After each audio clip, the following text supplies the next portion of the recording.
तो पिछले लेक्चर में हमने theorem fundamental theorem of arithmetic हमने देखा बच्चों, ठीक है। तो जिसमें हमें HCF निकालनी थी बच्चों, ठीक है। तो वहाँ पे नंबर्स का प्राइम फैक्टराइजेशन करके हमें कंपेयर करके हमने HCF और LCM निकाली थी। अभी इस लेक्चर में हम आगे का पॉइंट देखेंगे जो है इरेशनल नंबर्स के बारे में, ठीक है। तो वो शुरू करने से पहले आपको पता है बच्चों कि हमारा जो एक एप्लीकेशन लॉन्च हुआ है आचार्य एकेडमी का, तो जिसमें आपको फ्री वीडियोस मिलेंगे, ठीक है। तो जिसमें नीट के और JEE के बारे में आपको वीडियोस मिलेंगे, 10 CBSE 10th स्टेट बोर्ड के बारे में भी आपको वीडियोस वहाँ पे मिल जाएगा बच्चों, ठीक है। तो please download the app of Acharya academy, ठीक है बच्चों। तो आगे का जो पॉइंट है वो क्या है, इरेशनलिटी ऑफ इरेशनल नंबर्स, ठीक है। तो यहाँ पे हमें पता है इरेशनल नंबर्स के बारे में मैंने आपको इंट्रोडक्शन में बताया था बच्चों, ठीक है। तो क्या होते हैं rational numbers and irrational numbers. तो हमारे जो नंबर्स होते हैं रियल नंबर्स में दो प्रकार के नंबर्स होते हैं, एक तो रैशनल नंबर्स होते हैं या तो इरेशनल नंबर्स होते हैं, ओके। जो नंबर्स रैशनल नहीं होते वो इरेशनल नंबर्स होंगे और जो नंबर्स इरेशनल नहीं होंगे वो रैशनल नंबर्स होंगे, ठीक है। तो रैशनल नंबर्स क्या होते हैं एक बार हम रिवाइज कर लेते हैं, ठीक है। तो रैशनल नंबर्स क्या होते हैं, रैशनल नंबर्स क्या होते हैं, the numbers which are written in the form of p by q, the numbers which can be written in the form of p by q, which can be written in the form of p by q where this q is not equals to 0. तो q is not equals to 0. अभी ये p and q integers होते हैं, हम p by q के फॉर्म में लिख सकते हैं रैशनल नंबर्स को, ठीक है। एंड ये जो है p and q क्या होते हैं, कोप्राइम्स होते हैं, ठीक है। कोप्राइम्स का मतलब क्या है कि उनका कॉमन फैक्टर 1 होगा सिर्फ, ठीक है। और इरेशनल नंबर्स क्या होते हैं, irrational numbers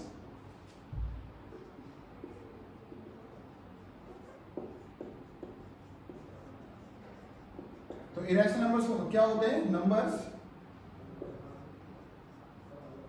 can not be written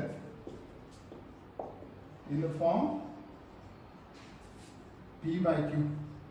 अब ये हम p by q फॉर्म में नहीं लिख सकते, तो ये किस फॉर्म में होते हैं फिर, एक तो ये अंडर रूट के फॉर्म में होते हैं, अंडर रूट, ठीक है। अगर अंडर रूट में ऐसा नंबर है जो किसी का स्क्वायर नहीं है, अगर अंडर रूट में ऐसा नंबर है जो किसी का परफेक्ट स्क्वायर नहीं है, तो ये नंबर क्या होगा, इरेशनल होगा बच्चों। मैंने आपको बताया था क्योंकि इसका जो डेसिमल फॉर्म आएगा, वो क्या होगा, नॉन टर्मिनेटिंग नॉन रिकरिंग होगा। मैंने आपको टर्मिनेटिंग नॉन टर्मिनेटिंग के बारे में बताया था, ठीक है। जो रैशनल नंबर्स होते हैं उसमें एक तो टर्मिनेटिंग नंबर्स हो गए या तो फिर नॉन टर्मिनेटिंग रिकरिंग नंबर्स हो गए। मैं आपको बताया था बच्चों, इसमें एक तो ऐसे 1.25 ये क्या है, टर्मिनेटिंग नंबर्स है। अगर 1.34 तो ये क्या हो रहा है, 34 रिपीट हो रहा है, तो ये क्या है, नॉन टर्मिनेटिंग रिकरिंग नंबर्स है। ये क्या है, नॉन टर्मिनेटिंग रिकरिंग नंबर्स है, ठीक है। तो इसमें रैशनल नंबर्स में एक तो ऐसा फॉर्म आएगा टर्मिनेटिंग वाला, एक तो टर्मिनेटिंग वाला फॉर्म आएगा, या फिर ऐसा फॉर्म आएगा नॉन टर्मिनेटिंग में रिकरिंग आएगा, ठीक है। नॉन टर्मिनेटिंग रिकरिंग, ठीक है, नॉन टर्मिनेटिंग रिकरिंग फॉर्म रहेगा, ठीक है। और इरेशनल नंबर्स में जिसका डेसिमल फॉर्म क्या होगा, इरेशनल नंबर्स में 14151623 ... तो यहाँ पे जो डेसिमल फॉर्म है नंबर्स का, यहाँ पे वो फॉर्म रिपीट नहीं होगा, मतलब किसी पैटर्न में यहाँ पे डॉट मतलब डेसिमल के बाद जो भी नंबर्स है ये किसी एक पैटर्न में रिपीट नहीं हो गए, मतलब ये रैंडम रह गए, ठीक है ना।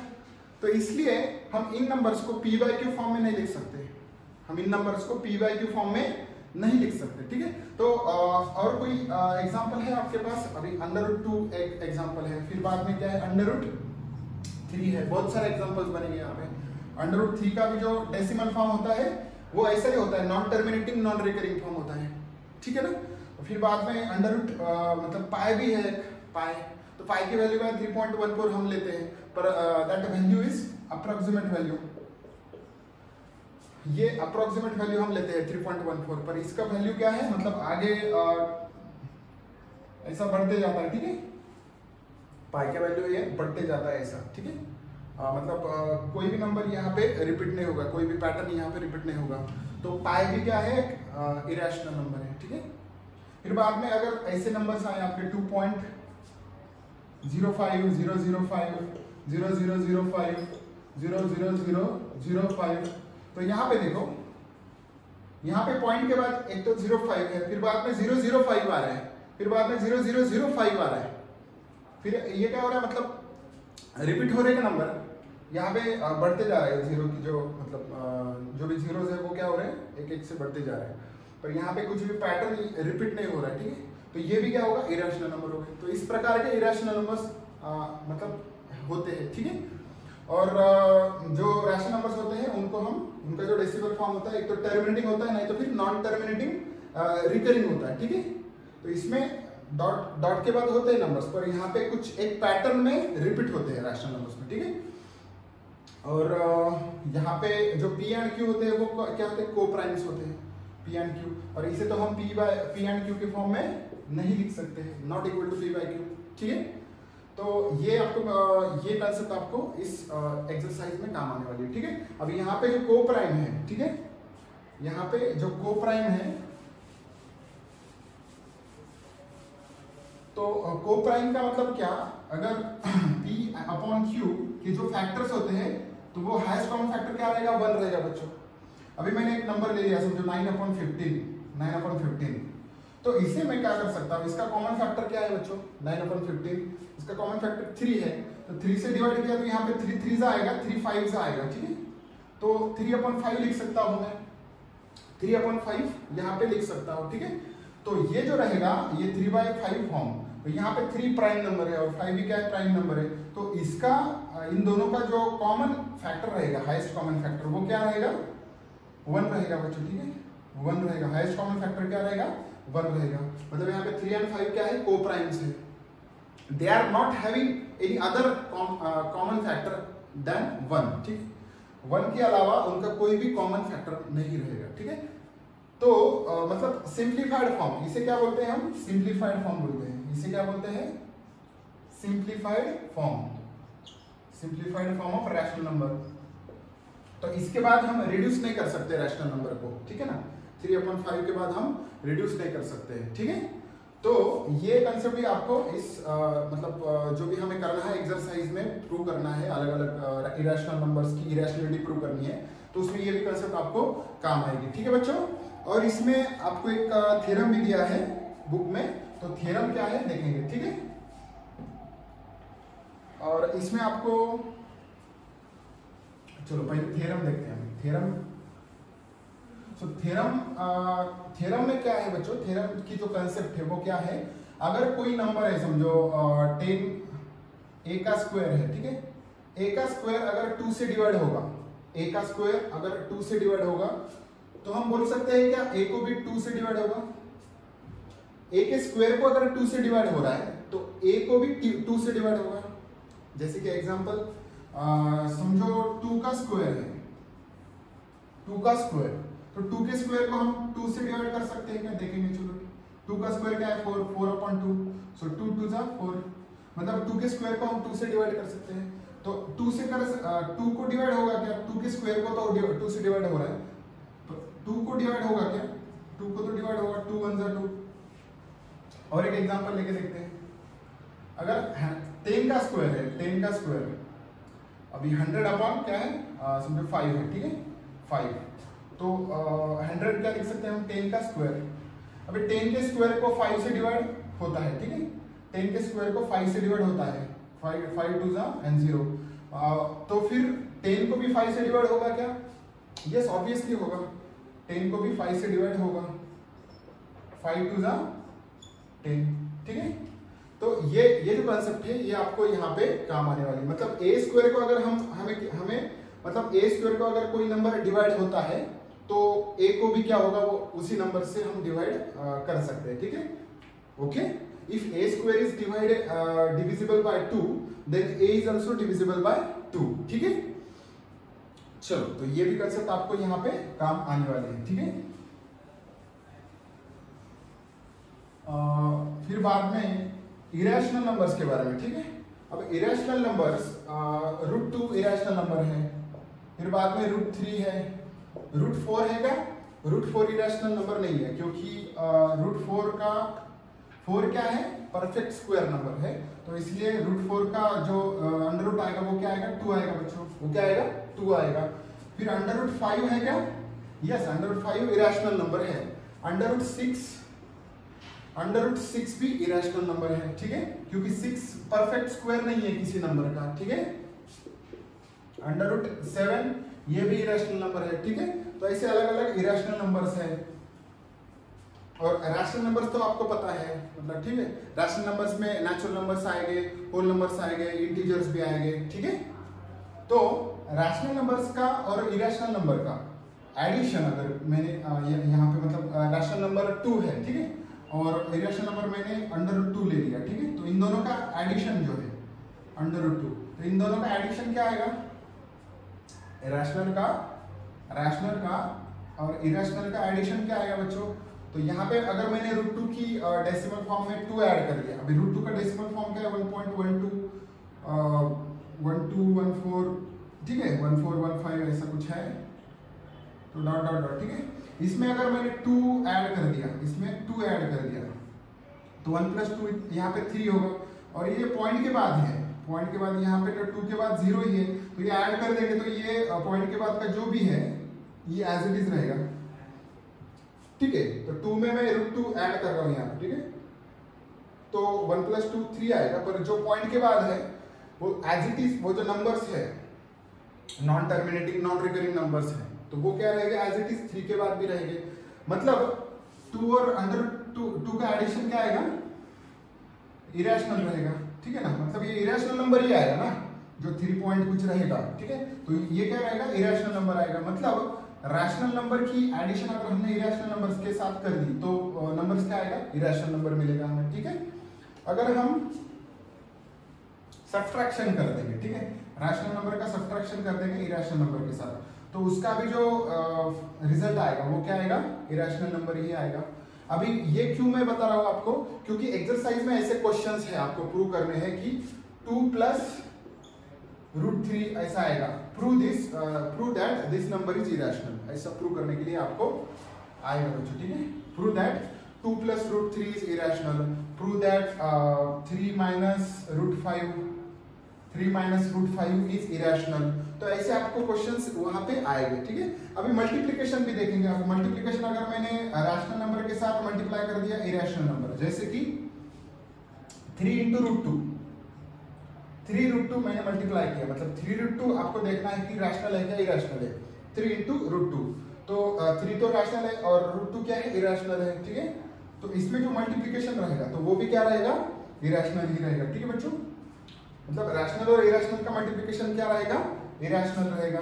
तो ये नंबर आपको प्रूव करना है 3 √2 इरेशनल है करके, ठीक है। तो ऐसे आपको मतलब यहाँ पे वहां पे आप रीजन भी दे सकते हो कि multiplication of rational number and irrational number is irrational, ठीक है। और अगर नेक्स्ट कंडीशन इरेशनल और इरेशनल का मल्टीप्लिकेशन कर दिया हमने, इरेशनल और इरेशनल नंबर्स का मल्टीप्लिकेशन कर दिया, तो अगर √3 है उसका मल्टीप्लिकेशन हम कर रहे हैं √2 के साथ, तो उसका जो रिजल्ट आएगा वो क्या आएगा? 3 × 2 तो 6 आएगा, ठीक है। √3 × √2 का मल्टीप्लिकेशन क्या आएगा बच्चों? √6 आएगा। तो ये क्या है? इरेशनल है क्या रैशनल है? √6 इज इरेशनल, √6 इज इरेशनल। तो मतलब यहाँ पे इरेशनल और इरेशनल का मल्टीप्लिकेशन √6, मतलब ये इरेशनल आ रहा है। पर इस कंडीशन में क्या आएगा? √3 × √3। अब √3 इरेशनल है और √3 भी क्या है? इरेशनल है। तो यहाँ पे दोनों का मल्टीप्लिकेशन कैसे करते हैं हम? 3 × 3 9, तो 9 का स्क्वायर रूट क्या होता है? 3 होता है, ठीक है। तो इस कंडीशन में मल्टीप्लिकेशन इरेशनल आ रहा है और इस कंडीशन में मल्टीप्लिकेशन क्या आ रहा है? रैशनल मिल रहा है हमें, ठीक है। और इस कंडीशन में इरेशनल मिल रहा है, ठीक है। तो मतलब इसका मतलब क्या है कि इरेशनल का मल्टीप्लिकेशन इरेशनल के साथ अगर हमने कर दिया तो उनका जो रिजल्ट होगा तो वो क्या आएगा? एक तो रैशनल आएगा और इरेशनल आएगा, ठीक है। एक तो रैशनल आएगा और इरेशनल आएगा। चलो तो हम देखते हैं अभी इस एक्सरसाइज में आपको कैसे कैसे क्वेश्चंस। तो बच्चों आपको क्वेश्चन रहेगा कि प्रूव √2 इज इरेशनल। अभी हमें √2 इरेशनल नंबर है करके प्रूव करना है। तो हमको तो पता है बच्चों की √2 क्या है, रैशनल इरेशनल नंबर है, ठीक है, अभी हमने देखा, पर अब हमें वो इरेशनल है ऐसा प्रूव करना है, ठीक है। तो इसमें हमें जो मेथड यूज करनी है उसे बोलते हैं कॉन्ट्रडिक्शन मेथड। अभी कॉन्ट्रडिक्शन मेथड मतलब क्या कि उसमें हमें गलत एज्यूम करना पड़ता है, मतलब जो भी अपोजिट है उसका। अभी रैशनल इरेशनल का जो भी है रैशनल अपोजिट है, ठीक है। तो मतलब मैंने आपको बताया था कि रियल नंबर्स में दो प्रकार के ही नंबर्स होते हैं, तो एक तो रैशनल होते हैं और दूसरे कौन से होते हैं, इरेशनल्स होते हैं, ठीक है। अगर कोई नंबर रैशनल नहीं है तो वो क्या होगा, इरेशनल होगा। तो यहाँ पे हमें क्या करना है कि ये जो √2 है वो रैशनल ऐसा हमें एज्यूम करना है।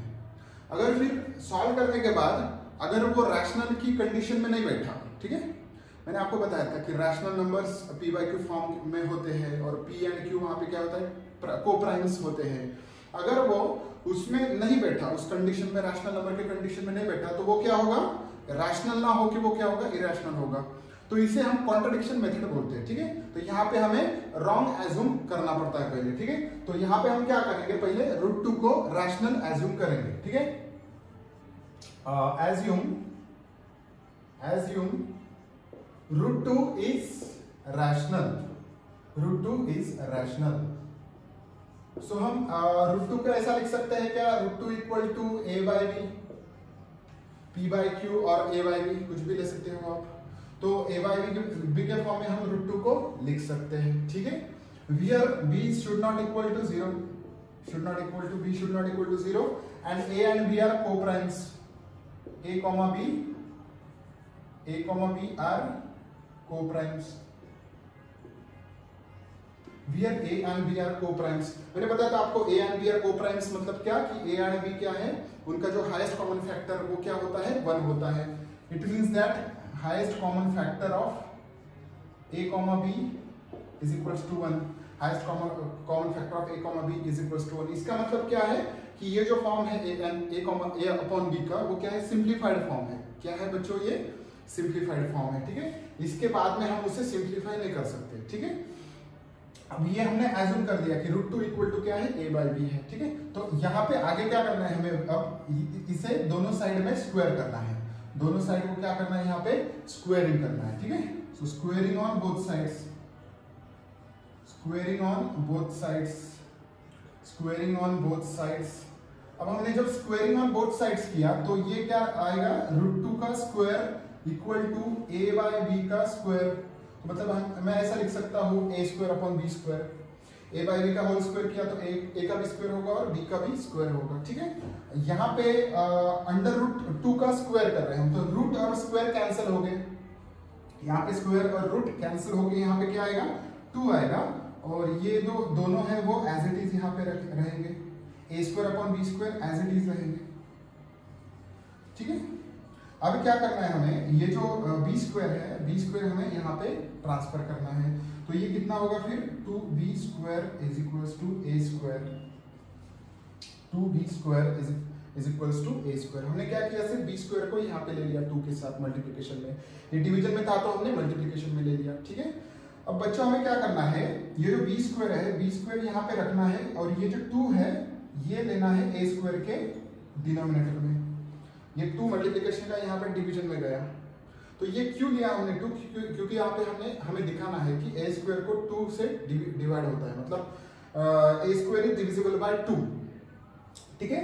अब यहाँ पे हम ये देख के यहाँ पे हम लिख सकते हैं क्या कि a² इज डिविजिबल बाय 2 लिख सकते हैं, ठीक है। 2 डिवाइड्स a², यहाँ पे हम लिख सकते हैं।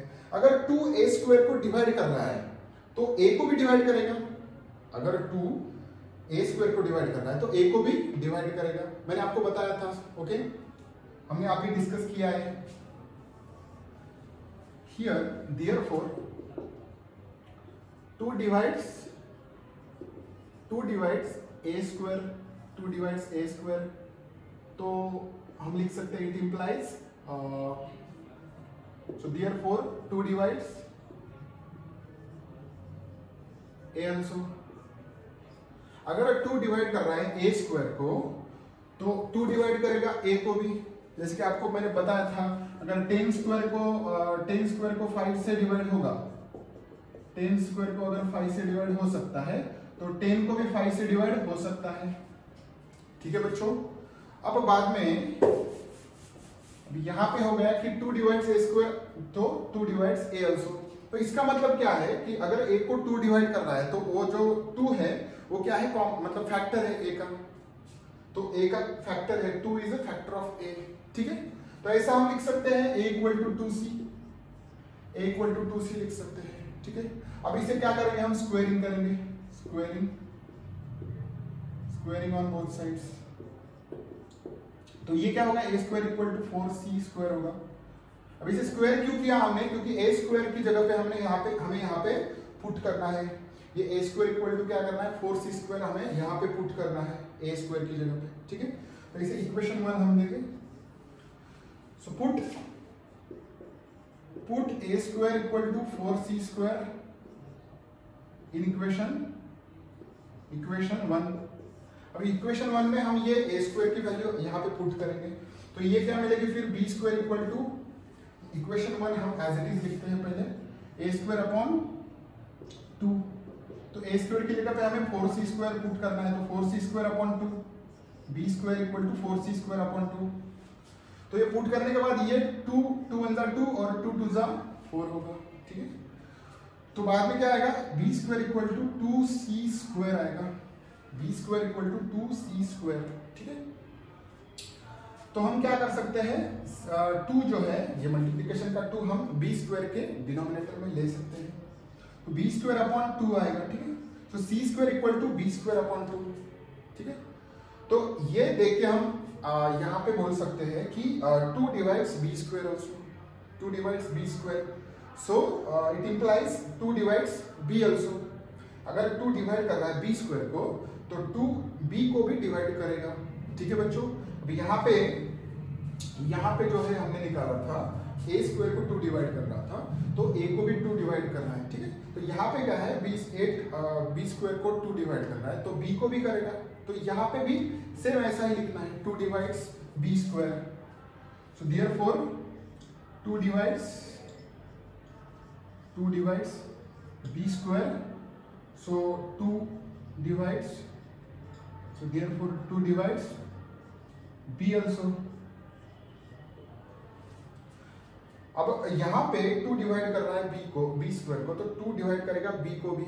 ठीक है, तो इसका मतलब क्या है कि यहाँ पे 2 क्या आ रहा है, कॉमन फैक्टर मिल रहा है a और b का। ठीक है, यहाँ पे क्या हो रहा है कि 2 कॉमन फैक्टर मिल रहा है a और b का, पर हमने एज्यूम क्या किया था बच्चों, हमने एज्यूम किया था कि a और b का सिर्फ 1 है कॉमन फैक्टर।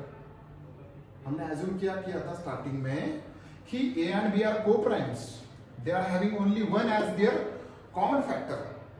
तो ये जो है कंडीशन हमने जो भी एज्यूम किया था वो एज्यूम्पशन हमारा क्या हो रहा है, मतलब यहाँ पे गलत साबित हो रहा है। ठीक है, यहाँ पे तो a का भी जो फैक्टर है वो 2 आ रहा है, b का भी 2 आ रहा है, मतलब कॉमन हाईएस्ट कॉमन फैक्टर यहाँ पे एटलीस्ट क्या मिलेगा आपको, 2 मिलेगा। मतलब ये हमारा जो भी हमने एज्यूम किया था वो क्या होगा, गलत साबित हो रहा है यहाँ पे। ठीक है ना, हमने जो भी एज्यूम किया था कि √2 क्या है, रैशनल नंबर है, वो गलत साबित हो रहा है, तो इसका मतलब ये रैशनल ना होकर क्या होगा, इरैशनल होगा। तो ये हमें यहाँ पे अभी बाद में लिखना है। ठीक है, अभी तो हमने क्या प्रूव किया कि a स्क्वायर को a को भी 2 से डिवाइड होता है और b को भी 2 से डिवाइड होता है, तो इसके लिए आपको ये सारा कुछ करना पड़ेगा। ठीक है, ये आप 1-2 बार सॉल्व करेंगे तो आपको इसकी मतलब ये अच्छे से आपको ध्यान में आएगा कि कैसे हम कर सकते हैं, मतलब। ठीक है ना, तो आगे क्या करना है, अब हमें लिखना है कि as 2 divides a, so therefore 2 divides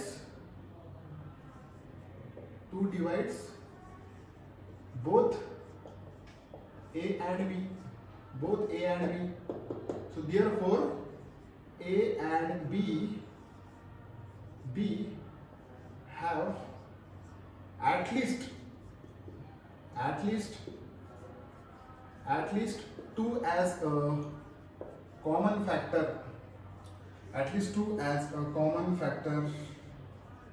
तो एटलीस्ट 2 क्या होगा, इन दोनों का a और b का कॉमन फैक्टर होगा। but this contradicts। अब यहां पे क्या अराइज हुआ? contradicts this contradicts the fact that A and B are, ये कॉन्ट्राडिक्ट कर रहा है। कॉन्ट्राडिक्ट मतलब क्या? ये गलत साबित हो रहा है कि हमने जो भी एज मतलब फैक्ट क्या है हमारा कि A and B are co-primes, the fact that A and B are co-primes, A and B are co-primes, ये क्या कर रहा है? मतलब कॉन्ट्राडिक्ट कर रहा है, ठीक है ना। तो दिस कॉन्ट्राडिक्शन, ओके, दिस, ये आपको सेंटेंस लिखना है, फिर ये लिखना है A and B have at least 2 as common factor, फिर बाद में आपको ये सेंटेंस लिखना है but this contradicts the fact that A and B are co-primes, फिर बाद में क्या लिखना है? this contradiction arising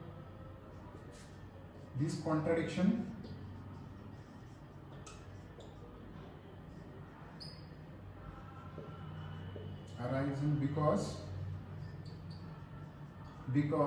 our wrong assumption, this contradiction arises because our wrong assumption,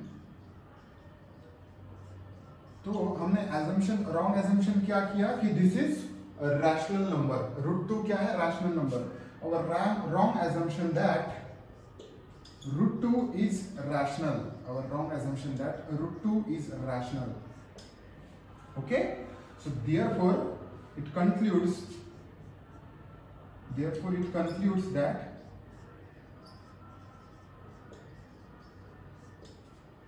√2 is irrational,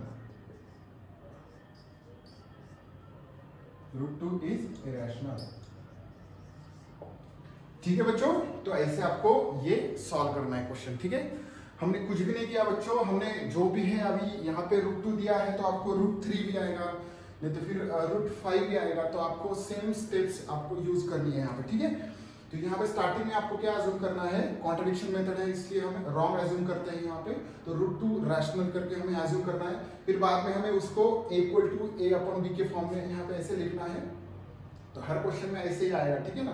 तो A and B are co-primes, okay, where HCF of A, B is equals to 1 and then squaring on both sides, square करना है, फिर बाद में ऐसे square और root cancel होगा, फिर 2 equals to A square upon B square, फिर ये B स्क्वायर यहाँ पे जाएगा और ये 2 यहाँ पे आएगा, B स्क्वायर को यहाँ भेजना है, 2 को यहाँ ये करना है, ठीक है। तो यहाँ पे हम क्या बोल सकते हैं कि A स्क्वायर, ये देख के आपको पता चल रहा है कि A स्क्वायर को हम यहाँ पे 2 से डिवाइड हो रहा है, ठीक है। अगर A स्क्वायर को 2 से डिवाइड हो रहा है तो 2 मतलब A को भी 2 से डिवाइड होगा, तो यहाँ पे A इक्वल टू 2C हम लिख सकते हैं। फिर इसका स्क्वायरिंग करके A स्क्वायर की वैल्यू यहाँ पे हमें पुट करनी है, पुट करने के बाद यहाँ पे हमें ऐसा मिलेगा B square upon 2, B square को भी 2 से डिवाइड होगा, तो यहाँ पे हमें फिर से लिखना है कि 2 divides B square, so this it implies that 2 divides B also, ठीक है।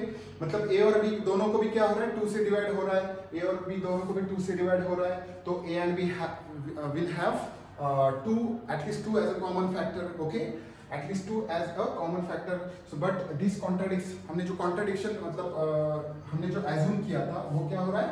contradict हो रहा है यहाँ पे। the fact that A and B are co-primes, हमने जो भी यहाँ पे assume किया था कि A and B दोनों क्या है?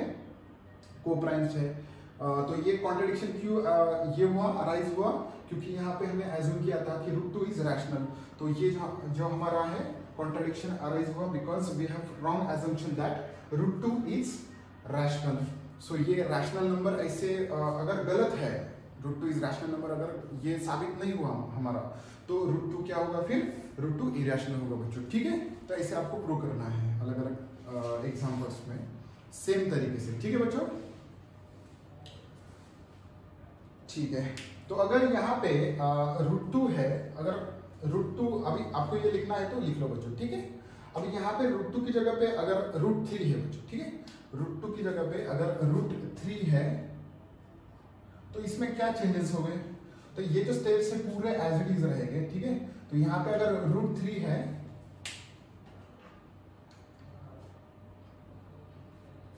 यहाँ पे अगर √3 है तो चेंजेस क्या हो गए?